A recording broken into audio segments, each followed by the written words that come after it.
Hey guys, welcome back to the channel. So today we're actually going to be installing the front sway bar by Unplugged Performance. And so I bought these directly from Unplugged Performance website, and you can buy the entire set here, the front and the rear with all the new bushings and all that for about $565 directly through, again, Unplugged Performance website. So the nice thing about the sway bar kit here is that they are adjustable. So there's these holes along the side here that give you different adjustment levels, whether you want it for the street or you want to take it on the track, or if you want to keep it more or less OEM. So the big difference is, other than them being adjustable, but they're also thicker in diameter than the OEM, depending on if you have the long range or the performance. Now, I have the performance Model Y here, so the OEM parts are just slightly thinner in diameter than the Unplugged Performance, but within the long range model, there is more of a significant difference. So, and as you can see here, they do come with new bushings. This one in particular is for the front, but you're going to reuse part of the bracket from the OEM parts, and then we got new brackets and bushings here for the rear, and then of course it comes with a little bit of grease here to help when you're trying to install these bushings over all this and getting it to its appropriate position. So the big benefit about installing the sway bar upgrade here by Unplugged Performance is basically you want to reduce body roll during cornering, which essentially improves driving experience and enhances driver confidence when you have these in place. So when you're driving, and then when you turn, your car tends to roll left and right depending on which direction you're going. This helps stabilize the car and reduces that amount of roll. One other thing that the sway bar upgrade does is help faster steering response. So for me, this is my daily driver, so I'm not necessarily taking this vehicle to the track or anything like that. But I do want to help reduce, again, a little bit of that body roll, a little at higher speeds on the freeway and all that. So, will it make a difference? I'm sure it will. Will it make a drastic difference? I hope so, but we'll see. And if you've seen in previous videos, we did do a suspension upgrade. We did install a coilover kit by Max Speeding Rods. So this is the next upgrade that I'm doing after that. And we'll see if it makes a difference there. So I'm excited to get this installed. But for this particular video, what we're going to do is install the front sway bar first, and then I'll drive it around, see what it's like, make some adjustments if needed, and then in a future video we'll install the rear, and again followed by making some adjustments to the rear and to the front to see which setting is more appropriate for what I'm looking for. Okay, so before we get started, we have to remove this panel here, and there's several of these 10mm bolts that we have to remove to be able to expose the sway bar. And then we have to disconnect the end link here to the end of the sway bar. Now you could use the existing OEM sway bar end link, or if you've already upgraded to an adjustable end link, then you can obviously reuse that as well.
So here we have the OEM sway bar next to the Unplugged Performance adjustable sway bar. So as you can see, the OEM sway bar only has one hole to attach the sway bar end links, whereas the new Unplugged Performance has 3 different holes. So the furthest hole, basically to the tip of the sway bar link, is essentially the same as location as where the OEM sway bar is. So that would give you more of the OEM feel, where the middle one would be more street, and then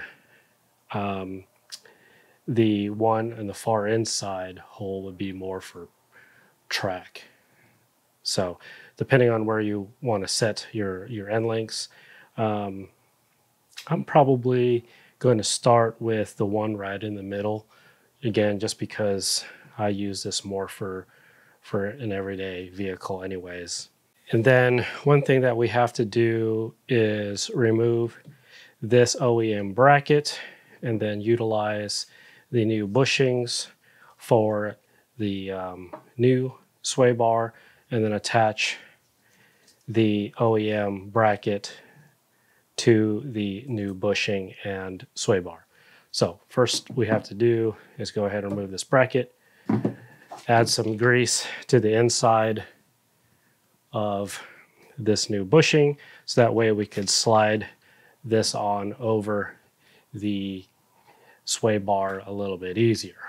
And then go ahead and attach the new bracket to the new bushing, and then basically reverse what we just did to install everything else. You can see it's pretty easy to remove, so I imagine it's pretty easy to reinstall or install the new one. Essentially just bolts right into place. So let's go ahead and get the new bushing onto the new sway bar and get it installed.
Okay, so we have the new Unplugged Performance sway bar all prepped up, installed the new bushings, put the OEM bracket onto the bushing. So now all we have to do is, again, just get it installed, and that should be about it. So let's go ahead and do that.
Okay, so before we reinstall the panel and get everything finished up, we need to torque down the bracket that holds the sway bar in place. And we're going to use a 15mm socket to torque these bolts down to 26 foot-pounds. And then we're going to use an 18mm socket here to torque these end links down to the sway bar at 74 foot-pounds. So let's go ahead and do all that.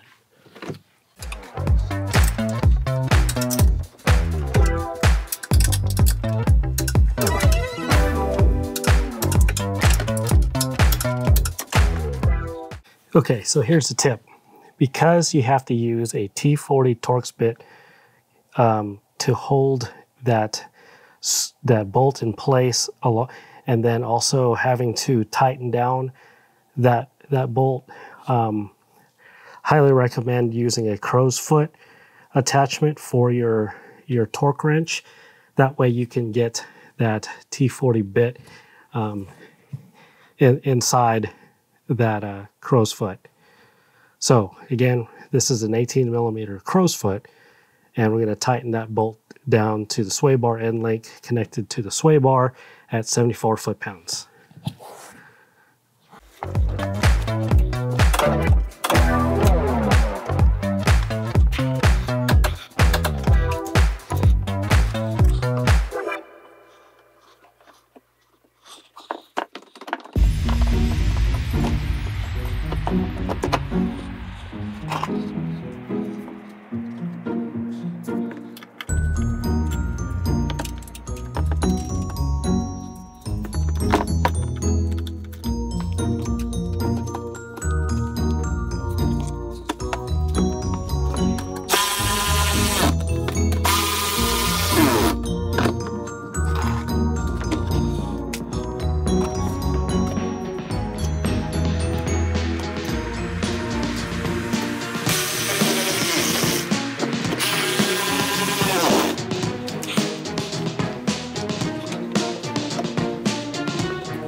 Well, that's it, guys. Got it all installed.